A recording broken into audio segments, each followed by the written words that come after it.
Lahirnya Samuel. Ada seorang laki-laki dari Ramataim Zofim, dari pegunungan Efraim, namanya Elkana bin Yeroham bin Elihu bin Tohu bin Zuf, seorang Efraim. Orang ini mempunyai dua istri, yang seorang bernama Hana dan yang lain bernama Penina. Penina mempunyai anak, tetapi Hana tidak. Orang itu dari tahun ke tahun pergi meninggalkan kotanya untuk sujud, menyembah, dan mempersembahkan korban kepada Tuhan. Di sana yang menjadi imam Tuhan ialah kedua anak Eli, Hofni dan Pineas. Pada hari Elkana mempersembahkan korban, diberikannya kepada Penina istrinya, dan kepada semua anaknya yang laki-laki dan perempuan masing-masing sebagian. Meskipun ia mengasihi Hana, ia memberikan kepada Hana hanya satu bagian, sebab Tuhan telah menutup kandungannya. Tetapi madunya selalu menyakiti hatinya supaya ia gusar, karena Tuhan telah menutup kandungannya. Demikianlah terjadi dari tahun ke tahun. Setiap kali Hana pergi ke rumah Tuhan, Penina menyakiti hati Hana, sehingga ia menangis dan tidak mau makan. Lalu Elkana suaminya berkata kepadanya, "Hana, mengapa engkau menangis dan mengapa engkau tidak mau makan? Mengapa hatimu sedih? Bukankah aku lebih berharga bagimu daripada 10 anak laki-laki?"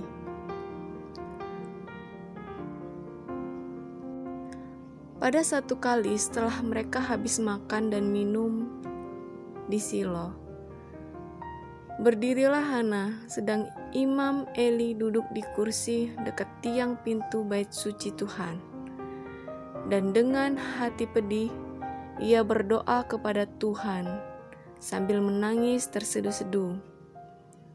Kemudian bernazarlah ia, katanya, "Tuhan semesta alam, jika sungguh-sungguh engkau memperhatikan sengsara hamba-Mu ini dan mengingat kepadaku dan tidak melupakan hamba-Mu ini, tetapi memberikan kepada hamba-Mu ini seorang anak laki-laki, maka aku akan memberikan dia kepada Tuhan untuk seumur hidupnya, dan pisau cukur tidak akan menyentuh kepalanya."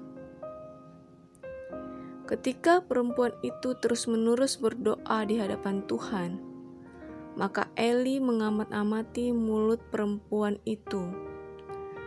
Dan karena Hana berkata dalam hatinya, hanya bibirnya saja bergerak-gerak, tetapi suaranya tidak mendengarkan, maka Eli menyangka perempuan itu mabuk. Lalu kata Eli kepadanya, "Berapa lama lagi engkau berlaku sebagai orang mabuk? Lepaskanlah dirimu daripada mabuk itu." Tetapi Hana menjawab, "Bukan, Tuanku. Aku seorang perempuan yang sangat bersusah hati. Anggur ataupun minuman yang memabukkan tidak kuminum, melainkan aku mencurahkan isi hatiku di hadapan Tuhan. Janganlah anggap hamba-Mu ini seorang perempuan dursila, sebab karena besarnya cemas dan sakit hati, aku berbicara demikian lamanya." Lalu jawab Eli, "Pergilah dengan selamat, dan Allah Israel akan memberikan kepadamu apa yang engkau minta dari kepadanya." Sesudah itu berkatalah perempuan itu, "Biarlah hamba-Mu ini mendapat belas kasihan daripadamu." Lalu keluarlah perempuan itu, dan ia mau makan dan mukanya tidak muram lagi. Keesokan harinya, bangunlah mereka itu pagi-pagi, lalu sujud menyembah di hadapan Tuhan. Kemudian pulanglah mereka ke rumahnya di Rama. Ketika Elkana bersetubuh dengan Hana, istrinya itu, Tuhan ingat kepadanya. Maka setahun kemudian mengandunglah Hana dan melahirkan seorang anak laki-laki. Ia menamai anak itu Samuel, sebab katanya, "Aku telah memintanya daripada Tuhan." Elkana laki-laki itu pergi dengan seisi rumahnya, mempersembahkan korban sembelihan tahunan dan korban nazarnya kepada Tuhan.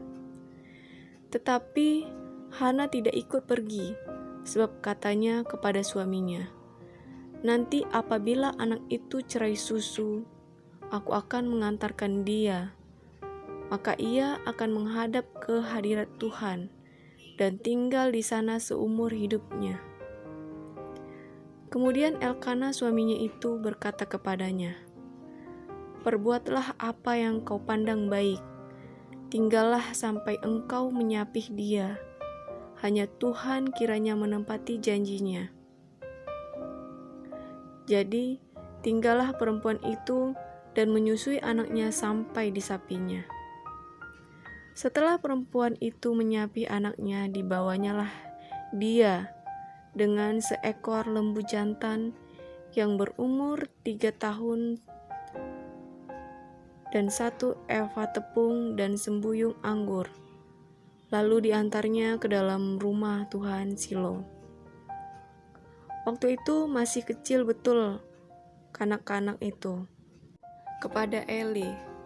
Lalu kata perempuan itu, "Mohon bicara tuanku. Demikian tuanku hidup. Akulah perempuan yang dahulu berdiri di sini dekat dengan tuanku untuk berdoa kepada Tuhan. Untuk mendapatkan anak inilah aku berdoa, dan Tuhan telah memberikan kepadaku apa yang kuminta daripadanya. Maka aku pun menyerahkan kepada Tuhan seumur hidup.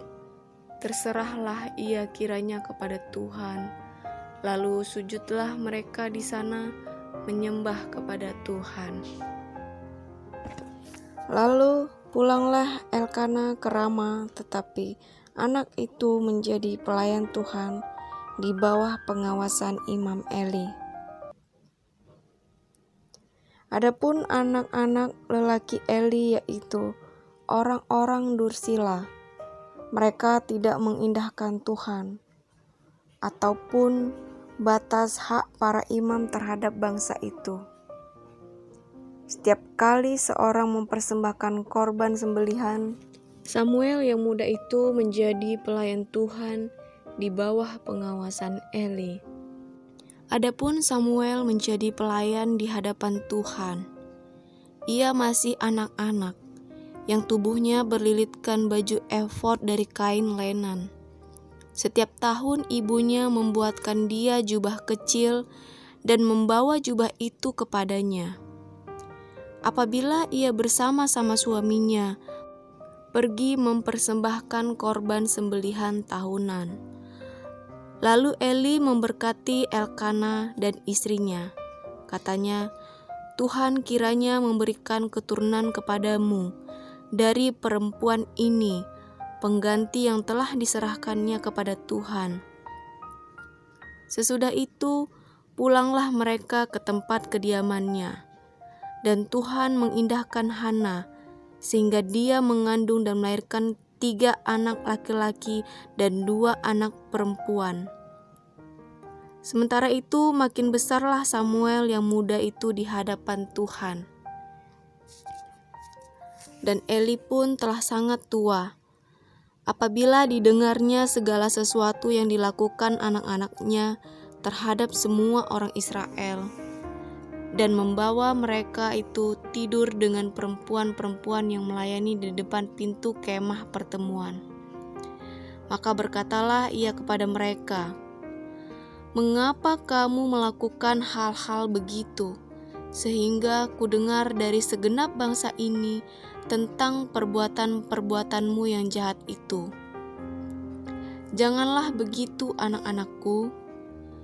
Bukan kabar baik yang kudengar itu bahwa kamu menyebabkan umat Tuhan melakukan pelanggaran.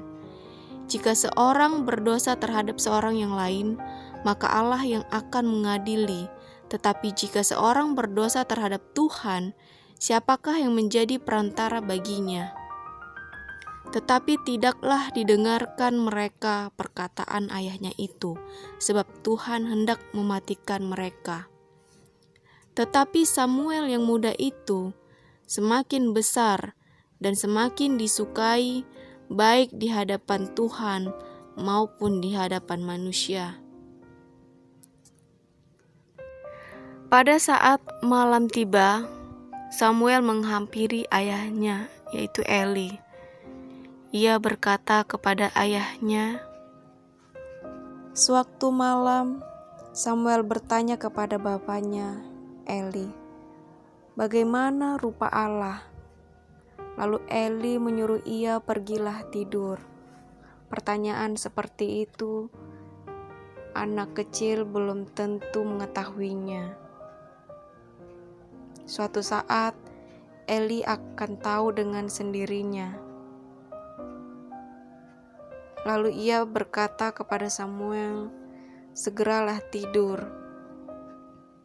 karena tidak baik untuk anak kecil tidur pada larut malam."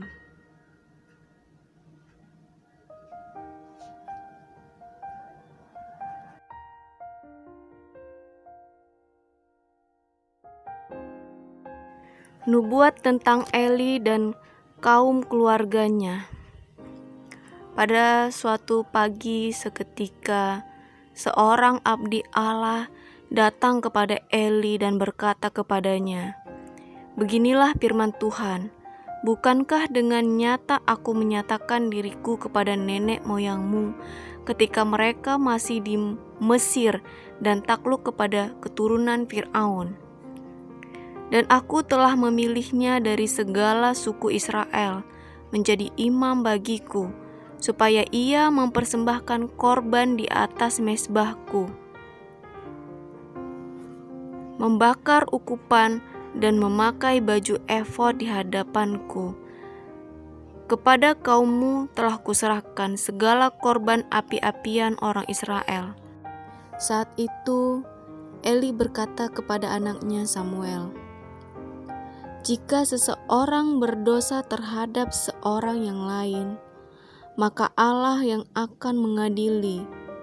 Tetapi jika seseorang berdosa terhadap Tuhan, siapakah yang menjadi perantara baginya?" Tetapi tidaklah didengarkan mereka perkataan dari ayahnya itu untuk mengingatkan Samuel.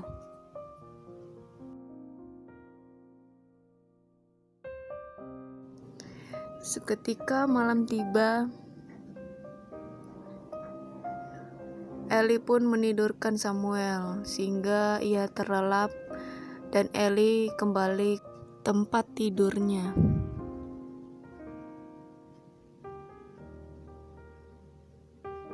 Saat beberapa lama Samuel tertidur, lalu Tuhan Allah memanggil Samuel 2 kali dengan perkataan, "Samuel, Samuel." Dan ia menjawab, "Iya, Bapa." Ia mengira yang memanggil dia Eli. Lalu ia berlari kepada Eli serta bertanya, "Ya Bapa, bukankah Bapa memanggil aku?" Tetapi Eli berkata, "Aku tidak memanggil, tidurlah kembali." Lalu ia pergi tidur, dan Tuhan memanggil Samuel sekali lagi, "Samuel, Samuel." Samuel pun bangunlah.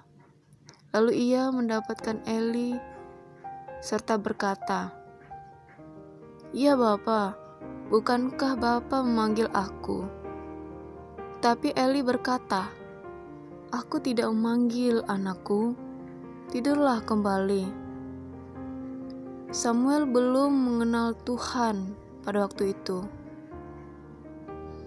sebab firman Tuhan belum pernah dinyatakan kepadanya.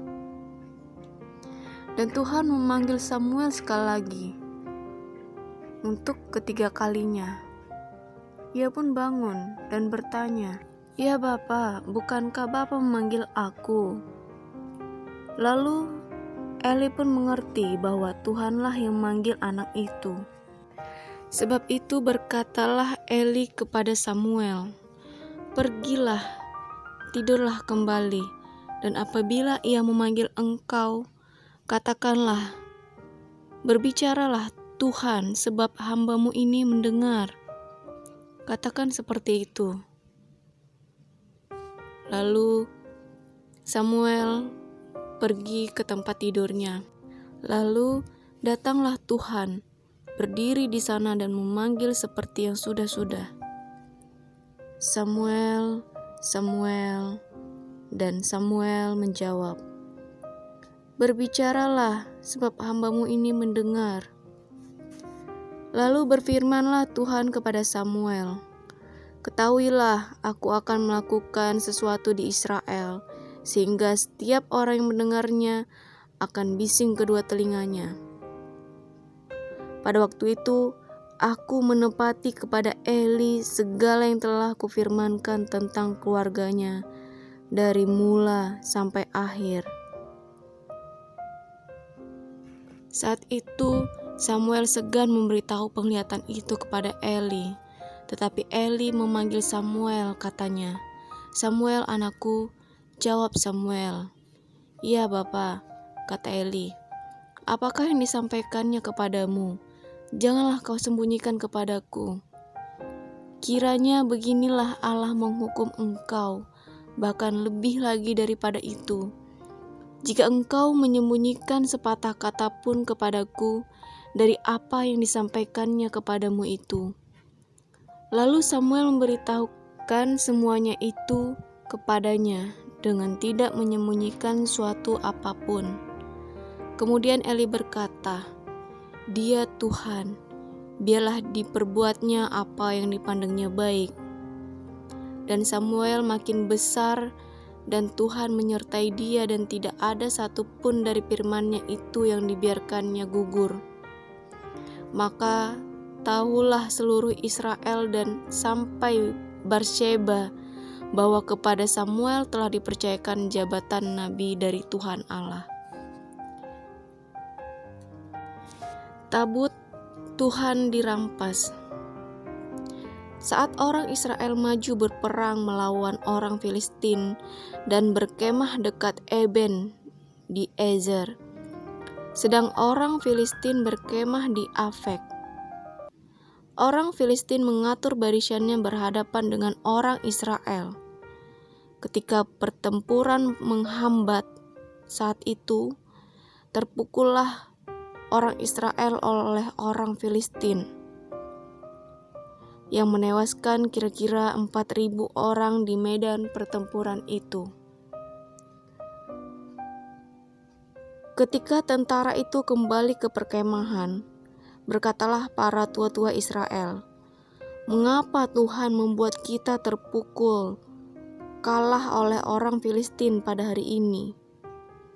Marilah kita mengambil dari Silo tabut perjanjian Tuhan, supaya ia datang ke tengah-tengah kita dan melepaskan kita dari tangan musuh kita." Kemudian bangsa itu menyuruh orang Silo, lalu mereka mengangkat dari sana tabut perjanjian Tuhan semesta alam itu, yang bersemayam di atas para kerub kedua anak Eli, Hofni dan Fineas, di dekat tabut perjanjian Allah itu. Dan Tuhan selanjutnya menampakkan diri di Silo, sebab ia menyatakan diri di Silo kepada Samuel dengan perantaraan firman-Nya. Dan perkataan Samuel sampai ke seluruh Israel. Segera sesudah tabut perjanjian Tuhan sampai ke perkemahan, bersoraklah seluruh orang Israel dengan nyaring, sehingga bumi bergetar. Dan orang Filistin yang mendengar bunyi sorak itu berkata, "Apakah bunyi sorak yang nyaring di perkemahan orang Ibrani itu?" Ketika diketahui mereka bahwa tabut Tuhan telah sampai ke perkemahan itu, takutlah orang Filistin, sebab kata mereka, Allah mereka telah datang ke perkemahan itu.